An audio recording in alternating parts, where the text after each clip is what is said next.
नमस्कार आदरणीय दर्शकवृन्द, यहाँहरूलाई हार्दिक स्वागत एवं अभिवादन अर्पण गर्न चाहन्छु ज्योतिष मन्थन कार्यक्रममा।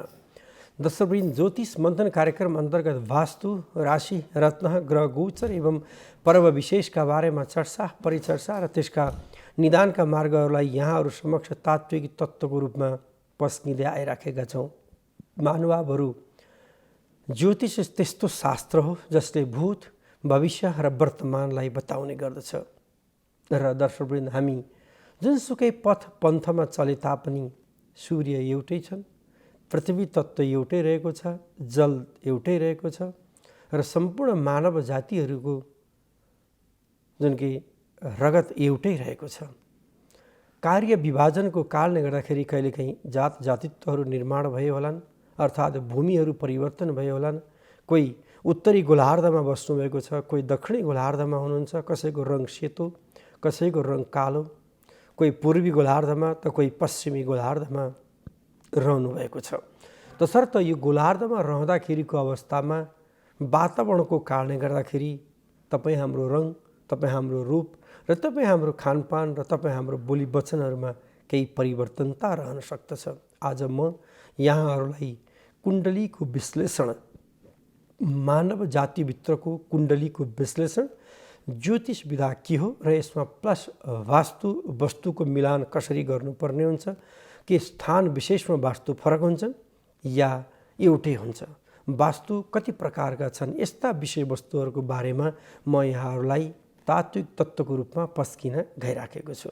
महानुभावहरू, जब आदिमकाल सृष्टिको क्रमदेखि नै जुन कि एउटा जिउने कलाको रूपमा वास्तुलाई परिकल्पना गरिएको छ, जसलाई वास्तु पुरुषद्वारा जुन कि ब्रह्माजीले सृष्टि गर्नुभएको वास्तु पुरुषद्वारा यो जिउने कलाको रूपमा मानिने वास्तुशास्त्र हो दर्शकवृन्द। जहाँ तपाईँ हामीले बाँच्नको लागि सकारात्मक र सरल र सहज ढङ्गले यदि सिक्नु छ यदि भने दर्शकवृन्द, हामीले वास्तुलाई अङ्ग्रेजीमा जसरी इन्जिनियरिङ भनेर भनिन्छ, जुन कि वस्तुको मिलान, अहिले इन्जिनियरिङ अन्तर्गत सारा सम्पूर्ण विषयवस्तुहरू कुन ठाउँमा कुन विषयवस्तुहरू राख्ने, कुन तरिकाले कार्यहरूको निर्माणको क्रमहरू गर्ने, त्यो सम्पूर्ण डिजाइनिङहरू तयारी भइसकेका अवस्थाहरू रहेको छ, जुन कि हामी अहिले आधुनिक युगमा प्रवेश गरिसकेका छौँ। जुन कि परापूर्व कालमा यही कारणले नै जसरी भगवान् श्रीकृष्णले विश्वकर्मालाई बोलाएर साबरमती नदीका किनारमा 16,108 कोठाहरू निर्माण अर्थात् घरहरू निर्माण गर्दाखेरिको अवस्थामा वास्तुशास्त्र सम्बन्ध अन्तर्गत परिकल्पना गर्नुभएको विषयवस्तुहरू इतिहासहरूमा, पुराणहरूमा अर्थात् वेदमै पनि व्याख्या गरिएको विषय रहेको छ, जुन कि तपाईँ हामीले श्रुति, स्मृति र अनि साथसाथै वेद तत्त्वहरूबाट पाइएका यस्ता विषयवस्तुहरू जुन रहेका छन् त्यो अन्तर्गत तपाईँ हामीलाई प्राप्त गरेका छौँ। र वेदको एउटै हाँगोको रूपमा रहेको यो ज्योतिषशास्त्र, जसरी तपाईँको 5 अङ्गको प्रकारको कालले गर्दाखेरि उक्त शास्त्र निर्माण हुन गएको छ, जसलाई हामीले बार, योग, लग्न, कर्ण, मुहुर्त अर्थात् कर्णसहितदेखि लिएर यस्ता विषयवस्तुहरूको सम्मिश्रणता र यो विषयवस्तुहरूको सम्मिश्रण सँगसँगै कार्यहरूमा सफलता, कार्यहरूमा उन्नति र प्रगतिको वातावरण र परिस्थितिहरू बनाएर जाने अवस्थाहरू पनि रहन्छन्। तसर्थ आदरणीय महानुभावहरू, तपाईँ हामी अछुत ज्योतिषशास्त्रबाट छैनौँ। चाहे प्रत्यक्ष रूपमा, चाहे हामी परोक्ष रूपमा, हामी आर्य संस्कृति संस्कारमा जन्मिएको कारणले गर्दाखेरि यस्ता विषयवस्तुहरूको भने ठुलो भूमिका रहन्छ र यो ठुलो भूमिकामा जानेर हो र नजानेर हो, कहिलेकाहीँ अन्जानमा पनि तपाईँ हामीले अपनाइराखेका छौँ र कतिपय जान्दा जान्दै पनि ती विषयवस्तुहरूलाई हामीले अनदेखी पनि गरिराखेका छौँ। जहाँ अनदेखी हुन्छ, जहाँ शुभ लग्न र शुभ मुहुर्तहरूका प्रयोग नहुन सक्छन्, त्यस्ता विषयवस्तु र त्यस्ता सरसामग्रीहरूलाई भने तपाईँ हामीले अत्यन्तै बढी विचार पुर्याउनु पर्ने अवस्था रहन्छ।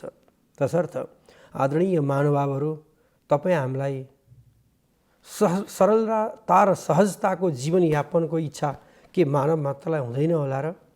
के तपाईँ हामीलाई त्यस्ता विषयवस्तुहरूको चाहना हुँदैन होला र? तर चाहना हुँदाहुँदै पनि त्यस्ता विषयवस्तु हामीले नपाएको पनि अवस्थाहरू हुन सक्छ। कतिपय खोजेको क्रम, कतिपय पाउने क्रमको कारणले गर्दाखेरि पनि त्यस्ता खालका पीडाहरू तपाईँ हामीले बेहोर्नु परेको अवस्था र परिस्थितिहरू पनि रहेका छन्।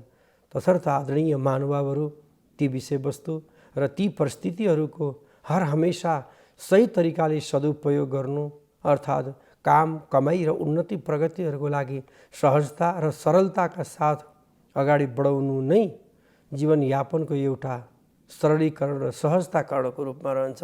त्यसैले जिउने कलाको रूपमा मानिने वास्तुशास्त्र हो दर्शकवृन्द। र त्यो वास्तुशास्त्रको उपयोगिता तपाईँ हामीले जानेर गरेका छौँ या अनजानमा गरेका छौँ। यदि जान्नुभएको छैन यदि भने त्यसलाई आजदेखि नै जीवनमा कसरी हुन्छ प्रतिपादित गरेर लिएर जानुपर्छ तपाईँ हामीले। र त्यो प्रतिपादित विषयवस्तु र त्यो प्रतिपादितको क्रमको पक्ष र अनि साथसाथै जुन कि हामीले सोचेका विषयवस्तुहरूको सरलता, सहजता र अनि साथसाथै सरलीकरण उपायको क्रमको पक्ष र परिस्थितिहरूलाई भने मिलानको क्रममा गर्दाखेरिको अवस्थामा आदरणीय महानुभावहरू यदाकदा कहिलेकाहीँ पछि पो पर्न सकिन्छ कि कतै त्यस्तो खालको पीडाको पक्षमा पो पर्न सकिन्छ कि कतै त्यस्तो खालको अप्ठ्यारोको पक्षमा पो पर्न सकिन्छ कि त्यो भने तपाईँ हामीले बुझ्नु, त्यो भने तपाईँ हामीले मनन गर्नु, त्यो तपाईँ हामीले हृदयङ्गम गर्नु अत्यन्तै मननीय र चिन्तनीय विषयवस्तु रहेको छ। जुन कि दर्शकवृन्द हामीले हाम्रो संस्कारभित्र रहेर जुन जति पनि कर्महरू गर्दछौँ त्यो प्रत्यक्ष रूपमा तपाईँ हामीले पाएको अधिकारको रूपमा रहेको छ। कतिपयले यस्ता विषयवस्तुहरूलाई प्राप्त गर्न नसकेर कतिपय सुनेको भरमा अर्थात् कतिपय कोही अर्काले गरेको र देखेको भरमा कार्यहरू गरिराखेको अवस्थाहरू मैले पाउँदछु।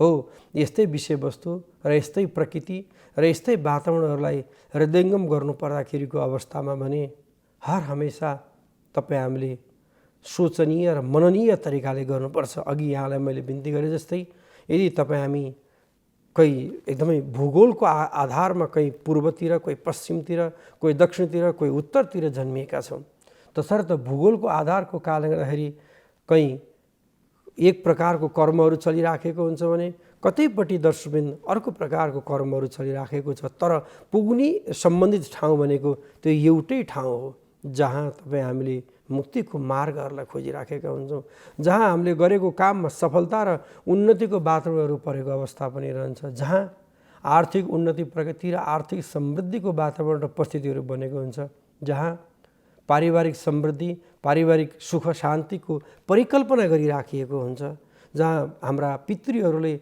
शान्ति समृद्धि प्राप्त गरून् भन्ने तपाईँ र हाम्रो चाहना रहन्छ।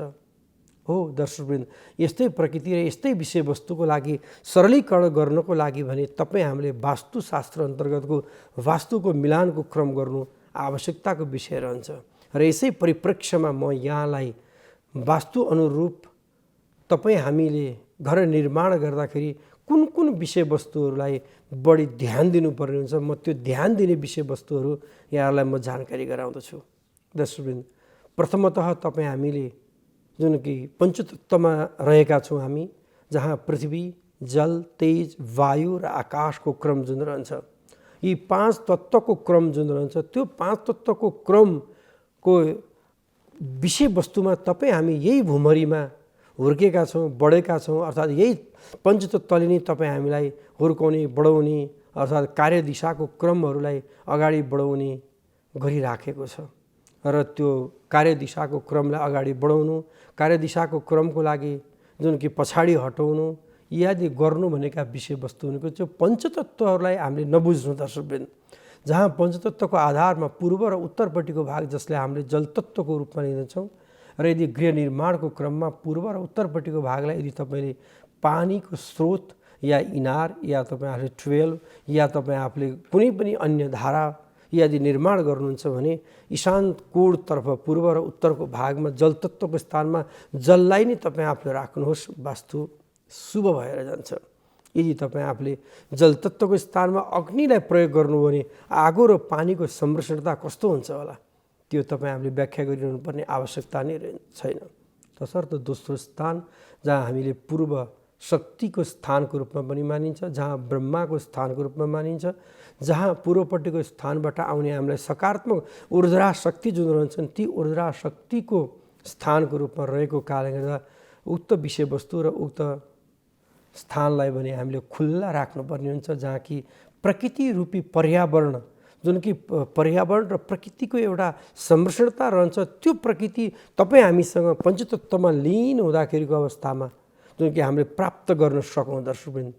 र यो सधैँभरि प्राप्त हुँदै हुँदै गएपछि लीनको समयमा पनि प्राप्त हुनाले जुन कि हामीले सम्झेका आकाङ्क्षा र इच्छाहरूलाई अवश्य पनि पूर्ति गर्ने भएको हुनाले ब्रह्मस्थानलाई खुल्ला छोड्नु, ब्रह्मस्थानबाट शक्ति घरमा आर्जन गर्नु नै पूर्वपट्टिको स्थानकोमा महत्त्वपूर्ण भूमिका रहन्छ। र त्यसै गरी दर्शकवृन्द जुन कि राम्रो पक्ष र नराम्रो पक्ष जीवनको लागि हरहमेशा चलि नै रहन्छ, जस्तै सूर्योदय र अस्त अर्थात् जुन कि दिनको समय र रातको समय यदि राम्रै राम्रो मात्रै जीवनमा हुने हो भने नराम्रोको अनुभूति कहिले हुन्छ त मानवमा? यदि तपाईँको चाहिँ नराम्रो मात्रै जिन्दगीमा हुन्छ भने उसले राम्रोको अनुभूति कहिले प्राप्त गर्न सक्दछ? जस्तै दिनको अनुभूति रातले मात्रै गराउँछ र रातको अनुभूति दिनले गराउँछ। जस्तै अन्धकार भइसकेपछि उज्यालोको महसुस हुन्छ, अन्धकार समाप्त भइसकेपछि अनि उज्यालोको जुन क्रम आउँछ तब मात्रै त्यसको महत्त्व बुझ्न सकिन्छ। त्यस्तै दर्शकवृन्द रात्रिको महत्त्व दिनले दिन्छ। यदि उज्यालो भइराख्ने हो भने त्यसको महत्त्वता कहीँ रहन सक्छ? सक्दैन। त्यस्तै यहाँ भोजको सूत्रमा आधारित ग्लोबल वास्तुले पनि त्यस्तै व्याख्या गरेको छ दर्शकवृन्द। वास्तुशास्त्र सम्मत अन्तर्गत जुन कुनै पनि विषयवस्तुको महत्त्वता बढाउनको लागि जुनको भोजको सूत्रको आधारित विषयवस्तुहरू वास्तुमा रहन्छन्, जहाँ कि जलको स्थानमा जल, अग्निको स्थानमा अग्नि, वायुको स्थानमा वायु अर्थात् जुन कि हावाको जुन स्थितिको क्रममा र स्थिर तत्त्वको स्थानमा स्थिर तत्त्वको आवश्यकता हुनु नै वास्तुको एउटा संरचना र वास्तुको एउटा जीवनलाई प्रयोग गर्ने कलाको रूपमा मानिन्छ। तसर्थ पूर्व र दक्षिणको बीचको भागलाई जुन कि अग्नि तत्त्वको स्थानको रूपमा मानिन्छ, जहाँ सूर्यको प्रत्यक्ष प्रभाव पर्ने स्थान, जहाँ आगोको स्थान मानिन्छ। यदि आगोको स्थानमा तपाईँ हामीले जललाई लिएर राख्यौँ या यदि आगोको स्थानमा भर्याङ निर्माण गऱ्यौँ या आगोको स्थानमा तपाईँले मास्टर बेडरुम निर्माण गर्नुभयो या आगोको स्थानमा गएर तपाईँ आफूले पढाइको क्रमलाई गर्नुभयो भने बिस्तारै बिस्तारै त्यो अग्नि तत्त्वले तपाईँ हामीलाई पोल्दै जान्छ। त्यो अग्नि तत्त्वले तपाईँ हामीलाई दुःख दिँदै जान्छ। त्यो अग्नि तत्त्वले तपाईँ हामीलाई एकदम बढी पीडाहरू बनाउँदै जान्छ, मानसिक अशान्ति र दुविधाहरू पनि दिँदै जान्छ, आर्थिक उन्नति प्रगतिको बाटोहरूमा बडा पीडा र समस्याहरू पनि दिँदै जान्छ। तसर्थ अग्नि तत्त्वको स्थानमा अग्नि राख्नु नै सबभन्दा उचित र उपयोगिताको पक्ष रहन्छ, जसलाई हामीले आग्नेय कोड भनेर भन्दछौँ दर्शकवृन्द। चाहे त्यो एउटा कोठाको स्थान होस्, चाहे त्यो तपाईँको कुनै पनि ठुलो कम्पाउन्डमा निर्माण भएको घर होस्, चाहे त्यो 8-10 रोपनीमा निर्माण भएको स्थान किन नहोस्, त्यसका कोडहरू भनेका वास्तुशास्त्र सम्मत अन्तर्गत 4 दिशा र 4 विदिशाको क्रमहरू त अवश्य पनि रहेका छन्। तसर्थ 4 दिशा र 4 विदिशाका क्रम र पक्ष र परिस्थितिहरू जुन रहेका छन्, ती पक्ष ती परिस्थितिहरूको बारेमा सरसर्ती हेर्नु पर्दाखेरिको अवस्थाहरूमा भने त्यस्ता समस्याहरू हर हमेसा निम्ति राखेको अवस्था र निम्ति राखेको परिस्थिति र बाथरूमहरू भने रहन्छन् दर्शकवृन्द। एक र दोस्रो पक्षमा दर्शकवृन्द जुन कि हामीलाई वास्तुशास्त्र सम्मत अन्तर्गतको महत्त्वपूर्ण स्थान जुन मान्दछौँ, तपाईँ हामीले पूर्व, उत्तर अर्थात् ईशान र वायव्य कोड एक त यो विषयवस्तुमा महत्त्वपूर्ण रह्यो, तर सृष्टिको क्रमको स्थान भने सृष्टिको विनाशको स्थान दक्षिण र पश्चिम अर्थात् नैऋत्य कोडको स्थानलाई मानिन्छ, जहाँ दक्षिण यमको वासस्थानको रूपमा मानिन्छ, जुन कि दक्षिण द्वार यमपुरीको स्थानको रूपमा मानिन्छ अर्थात् अशुभ स्थानमा मानिन्छ। यो अशुभ स्थानमा तपाईँ हामीले के गर्न सक्दछौँ? अशुभै कार्यहरू गर्न सकिन्छ। जस्तै तपाईँ हामीले यहाँ शौचालय निर्माण गर्न सक्छौँ, यहाँ जस्तै अरू गोली बारुद बन्दुकहरू इत्यादि या अन्य पेय पदार्थहरू जुन फुट्ने पड्किने अर्थात् यी जुन कि ठुल्ठुला हेभी चिजहरू इलेक्ट्रोनिकका मेसिनरी सरसामग्रीहरू भयो, यो स्थानमा तपाईँ हामीले स्टोरेज पनि गर्न सक्छौँ या शौचालय निर्माण पनि गर्न सक्दछौँ दर्शकवृन्द। त्यो भएको हुनाले दक्षिण यमको स्थान सृष्टिको आदिमकालदेखि नै शुभ र अशुभको पक्षहरू रहेको हुनाले यो अशुभ स्थानको रूपमा मानिन्छ अनि यसमा अशुभ कार्यको लागि उचित र उपयोगी र राम्रो र सफलताको स्थानको रूपमा मानिन्छ। यदि कसैले सन्ध्याकालीनमा धूम्रपान र मद्यपान यदि गर्दछन् अथवा रात्रिकालीनमा या दिनको समयमा भने यो स्थानमा बसेर यदि खानुभएको खण्डमा ठिकै वास्तुशास्त्र अन्तर्गत मानिन्छ। तर खाँदाखेरि त्यो विषयवस्तुले तपाईँ हामीलाई खान नसकोस्, तर हामीले उसलाई खान सकौँ, पचाउन सकौँ, जसलाई लिमिटमा बसेर कुनै पनि कार्यहरूलाई सम्पादन गर्न सकौँ र ती कार्यहरूलाई सम्पादन गरेर यदि अगाडि बढ्न सक्यौँ भने मात्रै महानुभावहरू त्यसको औचित्यता र त्यसको सरलता र सहजता र सरलीकरणको पक्ष र परिस्थितिहरू भने भएर जान्छ।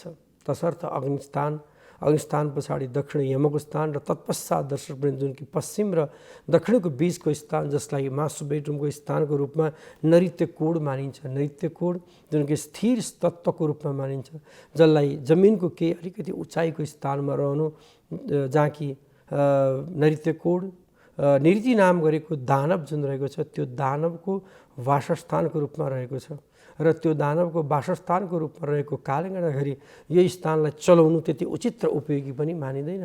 यदि गृहको क्रमको लागि दक्षिण र पश्चिमलाई सटाएर यदि बनायो भने वास्तुशास्त्र सम्मत अन्तर्गत र अनि यसको उचाइ भनेको थोरै औलो र ईशान, पूर्व र उत्तरको भाग केही होचो, जहाँ कि पूर्व उत्तरबाट आउने जुन इनर्जी जुन रहेको छ त्यो दक्षिण पश्चिममा गएर ठोकियोस् र त्यो दक्षिण पश्चिमबाट ठोकिएको जुन इनर्जी जुन रहेको छ घरमा सम्प्रेषणता होस्। त्यो नै वास्तुले प्रकृति वास्तुको रूपमा मान्दछ दर्शकवृन्द। तसर्थ पश्चिम शनिको वासस्थानको रूपमा मानिन्छ। शनि जुन कि अत्यन्तै क्रूर र कालो ग्रहको रूपमा पनि मानिने भएको कारणले गर्दा शनिको स्थान जसरी पूर्वपट्टि बृहस्पति र पश्चिमपट्टिको शनिको स्थान रहने भएको हुनाले सृष्टि सँगसँगै अन्त्य अवस्थाको स्थानको रूपमा पनि मानिन्छ। तसर्थ सूर्य जति उदयमा महत्त्वपूर्ण मानिन्छ भने अस्तमा त्यो सूर्यको कुनै पनि महत्त्वता भने मानव जातिहरूले दिएको हुँदैनन्। तर पनि सूर्य अस्तको समयमा यदि शनि कमजोर छ, कतै डिप्रेसन या मानसिक अशान्ति या त्यस्तो खालको तपाईँ आफूले दबाई खाइरहनु भएको छ भने अस्त सूर्यलाई यदि जल अर्पण गर्नाले या नमस्कार गर्नाले पनि सोचेका विषयवस्तु र सोचेको कार्यहरूबाट भने अगाडि बढ्न सक्ने अवस्था परिस्थिति तपाईँ आफू समक्ष रहनेछ। र अनि आदरणीय महानुभावहरू पश्चिम र उत्तरपट्टिको भाग जसलाई हामीले वायु तत्त्वको स्थानमा मान्दछौँ, पञ्चतत्त्वको मूलतः सिद्धान्तको रूपमा वायुदेव जुन कि मानव जाति मात्र नभएर स्थावरदेखि लिएर जङ्गमसम्मको लागि जीवित बनाउने हावा त्यस्तो तत्त्व हो जुन कि वायुदेवताको रूपमा मानिन्छ। तसर्थ वायुदेवताको रूपमा रहने यो हावा दर्शकवृन्द तपाईँ हामीले वायव्य कोणबाट नै प्राप्त गर्छौँ। उक्त स्थान वायु तत्त्वको स्थान रहने भएको हुनाले यो ठाउँलाई पनि तपाईँ हामीले बन्द गर्नु त्यति उचित र वास्तुअनुसार त्यसको सौहार्दता भने हरहमेशा रहँदैन। त्यो नरहने भएको कारणले गर्दाखेरि दर्शकवृन्द यदाकदा हामीले मनन र चिन्तन गर्नुपर्ने यो विशेष यो स्थान भनेको खुल्ला हुनु आवश्यकताको स्थानमा रहन्छ। जुन कि अफिस होस् या व्यावसायिक होस् या कुनै पनि स्कुल हो या कुनै पनि त्यस्तो खालको अस्पतालहरू भए कुनै पनि विषयवस्तुहरू भने यो स्थानबाट सम्प्रेषण भएको हावाद्वारा नै मानव जातिमा हावा सम्प्रेषण हुँदाखेरि त्यो मानव जातिको जीवितताको क्रमहरू रहेर जान्छन् र साथसाथै जीवित सँगसँगै उक्त कार्यहरूमा सफलता र उन्नतिको वातावरणहरू भने रहेर जाने भएको हुनाले यो स्थान सबल र सक्सेसको स्थानको रूपमा मानिएको छ। र महानुभावहरू यो क्रम सँगसँगै तपाईँ हामी जुन कि पैदा भयो माताका कुण्डबाट र अनि पढाइ शिक्षा र अनि साथसाथै आर्थिकको पाटो मानवलाई नहुने चिज पनि हो यो जुन कि पैसा मानव जातिको लागि त्यति महत्त्वपूर्ण विषयवस्तु छ। अरू स्थावर या जङ्गम ती विषयवस्तुहरूको लागि भने कुनै पनि यो चिजको आवश्यकता नै छैन। तसर्थ यो कुबेरको वासस्थान उत्तरी गोलार्धलाई मानिन्छ। तसर्थ उत्तरी गोलार्धमा बसेर अर्थात् उत्तरी गोलार्धमा कुनै पनि कार्यहरूलाई यदि सम्पादन गरेर कुनै पनि कामहरू गर्दा त्यसको उन्नति, त्यसको प्रगति र त्यसको समृद्धिताको लागि अगाडि बढाउँदाखेरिको अवस्था र परिस्थितिहरूलाई भनेको यो स्थान अति बढी महत्त्वपूर्ण र अति बढी प्रबल स्थानको रूपमा मानिन्छ। जुन कि कुबेरको बिना वासस्थानको जुन कि लक्ष्मीको वासस्थान नै भएन भने त्यो घर समान मानिँदैन।